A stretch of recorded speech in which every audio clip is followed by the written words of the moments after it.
lo prometido, les dije que íbamos a hablar con Eduardo Sartelli, doctor en Historia, docente universitario de la Universidad de Buenos Aires, de la Universidad de La Plata. Él está en línea. ¿Qué tal, Eduardo? ¿Cómo estás? Bien, ¿cómo andás? ¿Qué tal? Tanto tiempo. Bueno, un gusto volver a charlar contigo, hoy en vivo acá en FM La Tribu. Queríamos escuchar tu opinión sobre lo que fue el discurso ayer de Alberto Fernández y qué perspectivas ves para este año, para todos nosotros, ¿no? Para la Argentina. Mira, yo lo que creo es que es una tarea muy difícil, ¿no? Porque ¿cómo comentar algo que es la nada misma? Recuerdo un texto, me parece que de Alejo Carpentier, sí, el autor de El Reino de este Mundo. Él era fanático de la música clásica. Entonces en algún texto yo leí un comentario, una anécdota que él comentaba sobre Erik Satie, que había ido a hacer una crítica de una obra musical, y la verdad que no le había gustado nada y no sabía qué decir. Entonces empieza a contar que llegó tarde a la audición, que perdió el paraguas, y bueno, se pasa toda la nota contando eso. Y dice, bueno, y al final me levanté y me fui. O sea, yo podría hacer algo así, digamos, porque realmente el discurso de Alberto es la nada misma. Él está lleno de cosas que sabe que no son ciertas. Sí. Él mismo sabe que no son ciertas. Yo a esta altura de partido no sé cómo pensar la psicología de Alberto. Yo conocí a un profesor en filosofía Sí. que era igual, y ya lo teníamos calado. Yo trabajé con él, lamentablemente, y resulta que era capaz de decirte en una reunión de 3, imagínate, él, vos y yo, Sí. hablarte a vos, peste de mí, delante mío, y después darse vuelta y hablarme a mí, peste de vos, delante tuyo, como si no estuviéramos en la misma conversación. O sea, es como este escenario de ir a hablar con Putin como si Biden no lo escuchara. Es difícil entender eso. O sea, la pregunta es ¿a quién le habla? ¿A quién quiere convencer de qué? Y mi impresión es, Alberto lo único que quiere es el mandato. No quiere otra cosa. Tengo la sensación de que lo que quiere es irse a su casa. Terminar el mandato e irse, ¿no? Sí. Parecería no sé si prestaste atención, pero la cara del tipo cuando leía el discurso, sí, era la sensación de él que no quería estar ahí, ¿no? Y que recurrió a una serie de lugares comunes que, digamos, ya conocemos, es decir, contenta la propia audiencia, por seguir diciéndole a Cristina, yo sigo cumpliendo. Es raro. Ahora, cuando uno trata de buscar la sustancia del asunto, y la sustancia del asunto es que efectivamente Cristina tampoco quería estar ahí. El Frente de Todos está completamente partido y trata de llegar al 23, a sabiendo que acá hay un desastre completo, y que no se trata de hacer cosas que de llegar al 23. Por incluso lo que se acordó con el Fondo Monetario es eso, llegar al 23. O sea, todo se acordó que el Fondo Monetario te presta para que tú le devuelvas. Claro. O sea, acá no hay plata contante. Claro. Ahora, no hay plata nueva. Ahora, lo que vos decís cuando sobre lo que decía y de que él llegara al 23 y de la división del Frente de Todos, yo veo igual al Frente de Todos como que todo este loteo que se ha hecho, por ejemplo, con las 22 organizaciones que apoyan al Frente de Todos en la ciudad de Buenos Aires, yo me encuentro todos los días con militantes de organizaciones muy chiquitas que me dicen, soy director de tal lado del gobierno nacional, soy asesor, es decir, como que cooptaron todas las militancias. ¿Es eso lo que para mí lo sostiene unido, o no? Se parece mucho al escenario de la retirada rusa en Afganistán, ¿no? Que se relataba cómo los tipos se la pasaban de fiesta mientras avanzaban los talibanes porque total no había nada que hacer. Y acá la impresión, o sea, la impresión de que están todos agarrados en algún lugar del aparato del Estado, están usufructuando eso y se acabó. Claro. No hay mucho más. Y lo único que ¿cuál es la tarea que se deriva de esto? Generar las condiciones para allá. Fíjate que eso está muy limitada, porque lo que tenés que hacer aguantar es un año y 3 meses, un año y 5 meses, no mucho más. Sí, te pido por favor si podés por ahí ubicarte y no moverte porque se entrecorta bastante, ¿eh? A ver ahí. Sí, sí. Entonces, siendo ese objetivo, el acuerdo con el Fondo Monetario está en liga con esto, porque el Fondo Monetario no quiere voltear al gobierno, claro. No quiere aparecer como más oficialista, macrista de lo que ya aparece, porque digamos si el fondo dijera no, lisa y llanamente quedaría muy mal parado, claro. Aparecería como una especie de golpista. El fondo no es tonto, no quiere entrar en esa, y al mismo tiempo sabe que cualquier cosa que negocie con Alberto no tiene. Bueno, entonces hagamos la acción de que hay un acuerdo. Claro. Yo te doy plata para que vos me la devuelvas, nada más. Mientras tanto, ¿qué haces? Y arreglátela como puedas. Claro, es tirar la pelota para adelante, ¿no? Claro, pero es el vamos viendo eterno que llevamos en la Argentina desde hace 20 años por lo menos. O sea, no hay ningún proyecto de transformación de ningún tipo. Lo último parecido a eso, en todo caso, fue Menem. Claro. O sea, vamos a ir al primer mundo. Y en algún sentido, alguna amague de Macri de volver a eso. Con todas las cosas que eso conlleva, digamos, ¿no? No, claro, claro. Uno lo puede ver en todos lados. Entonces, la pregunta es, ¿qué viene este año? Y bueno, Alberto lo anunció de una manera tal de que no dijo nada, pero esa nada que dijo revela lo que en última instancia queda después de que vos sacás todo. Claro. Vamos a hacer un tarifazo.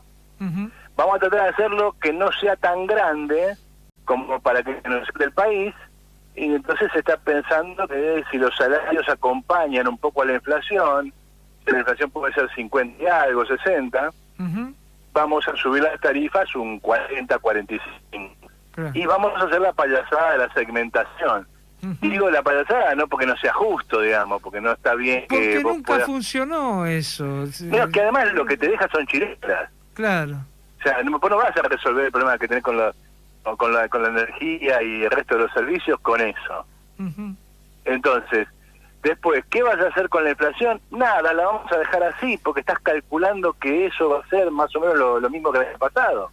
Claro. ¿Qué vas a hacer con el resto de las supuestas reformas que aparecen como necesarias?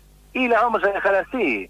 Vamos a patear anoche estaba Patricia Bullrich enojada en La Nación Más, diciendo no van a hacer nada, o sea, no van a hacer la reforma laboral, no van a hacer la reforma previsional, es decir, no van a hacer nada. Claro. O sea, Patricia dice, otra vez nos encaja para nosotros.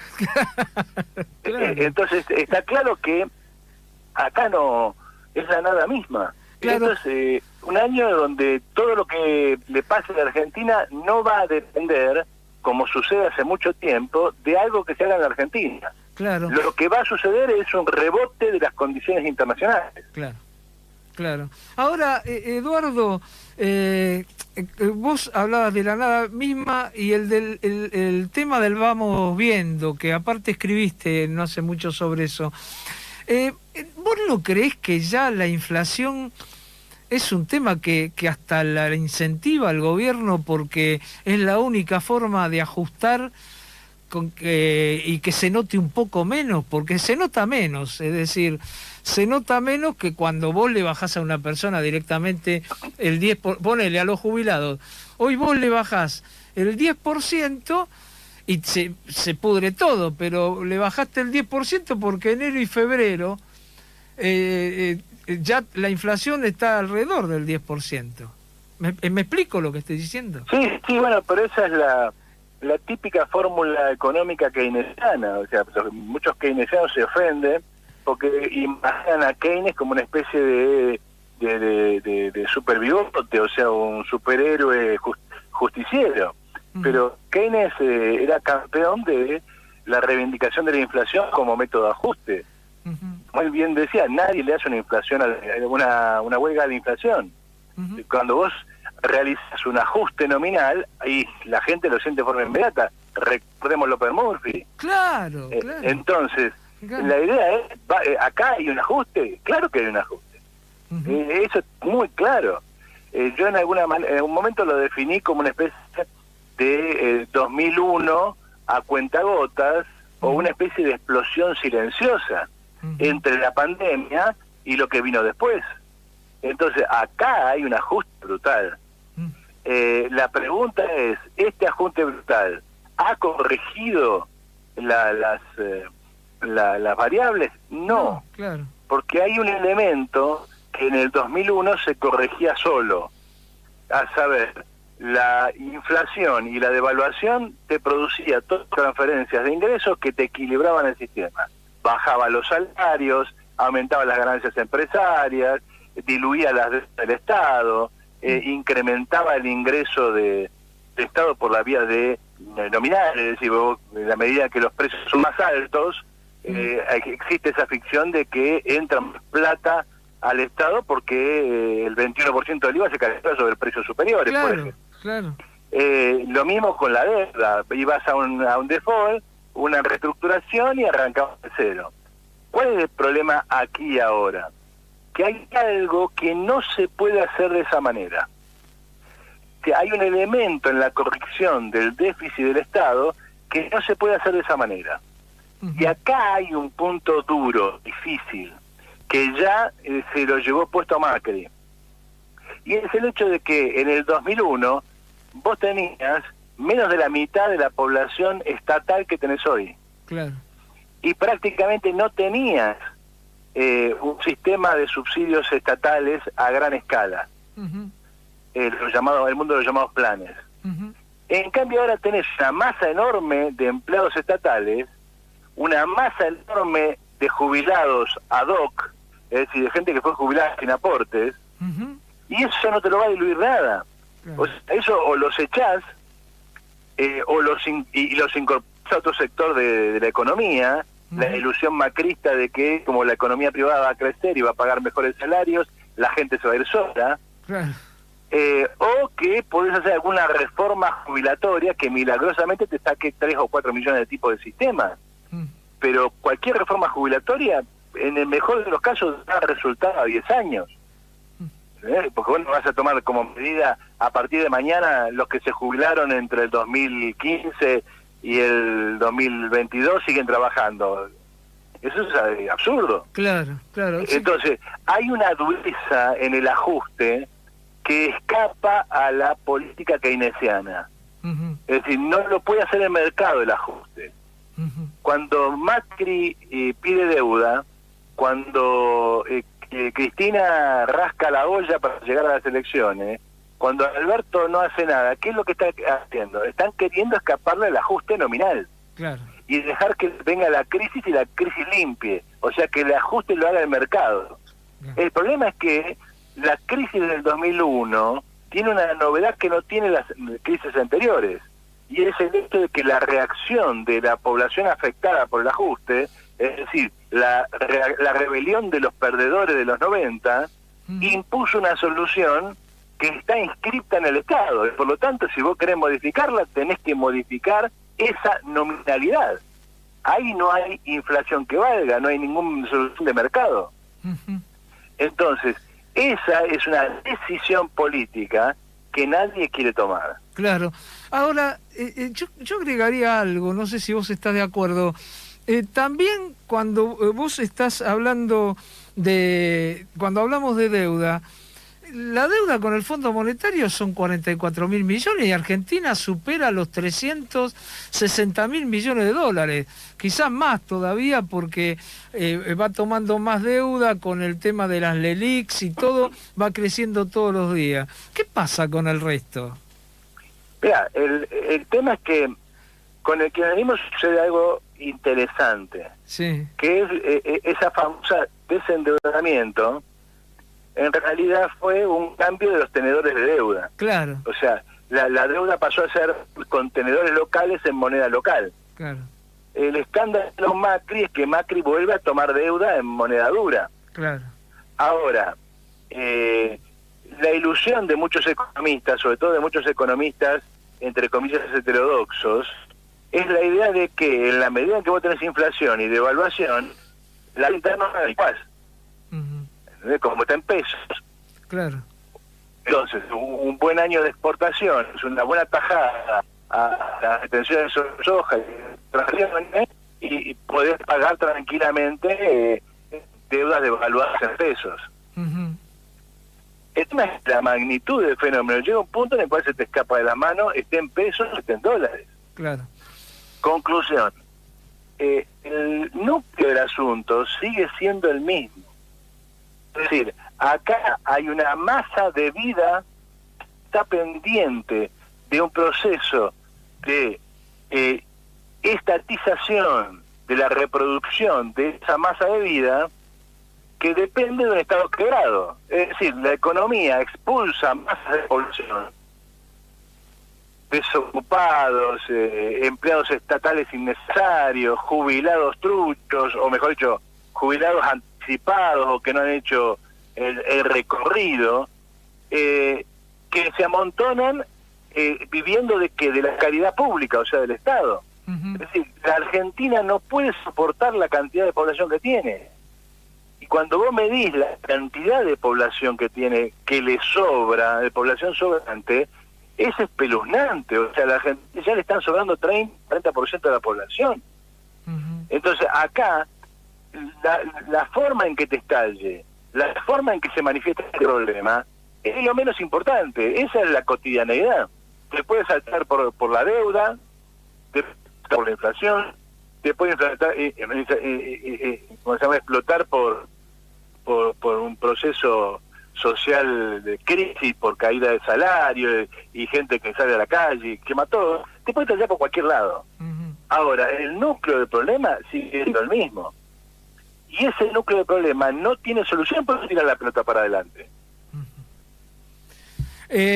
Eduardo, brevemente, ¿y qué habría que hacer? Es decir, ¿qué pensás que se puede hacer? ¿Qué tendría que hacer hoy si se lograra hacer una alternativa de izquierda, progresista en serio, no este ladri progresismo que conocemos? ¿Qué habría que hacer?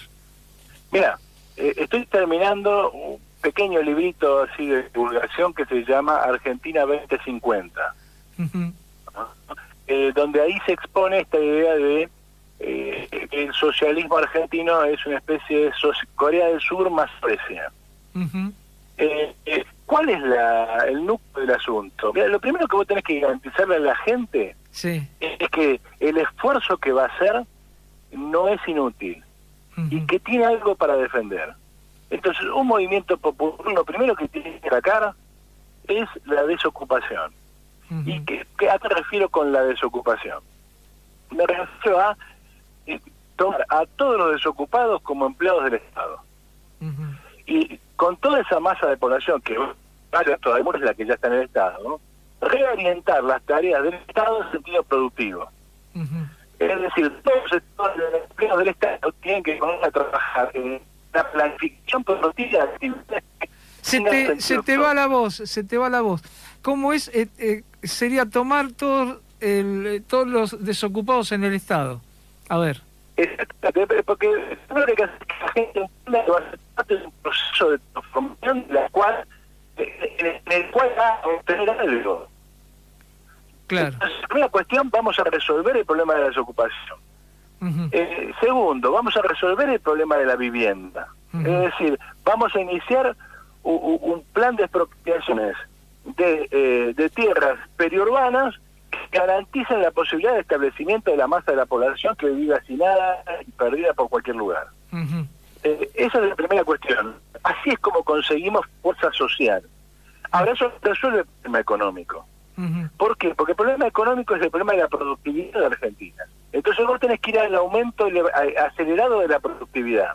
Por empezar, hay que liquidar todas las actividades pseudoproductivas que en realidad son gastos del Estado, que justifican por el empleo de una masa reducida de empleados gastos gigantescos que van a transformarse ¿en qué? En subsidios a una burguesía trucha. Las armadoras, decís vos, ¿no? De Tierra del Fuego. Claro, y pero esas son visibles. Hay mucho, la masa de la burguesía argentina es esta. Claro, claro. Vos no puedes entrar al mercado. Porque de todo esto es que si vos vas a hacer la publicidad, desarrollar la economía de cara al mercado mundial. Está claro. Si haces eso, te vas a comer todo. Entonces, ¿qué haces con las pymes? La primera cuestión es, armamos empresas mixtas, mitad del Estado, mitad privada. Claro. ¿Qué son esas empresas mitad del Estado, mitad privadas? Concentración de grandes empresas estatales mixtas con el sector pyme. ¿Qué quiere decir esto? Los miles de productores de zapatos en una sola gran empresa nacional de zapatos. Obviamente, puede ser uno que no quiere, bueno, pero subsidio no hay. ¿Se entiende? Está claro. Entonces, vamos a incrementar el aspecto productivo del Estado. Claro, hay que reorientarlo. Cuando vos decís, bueno, tomar a la gente en el Estado, explicar qué es reorientarlo en la productividad. Yo te estoy escuchando muy mal, desde ya vamos a seguir hablando, por supuesto, cuando saques el libro lo vamos a debatir, o lo vamos a leer y a debatirlo.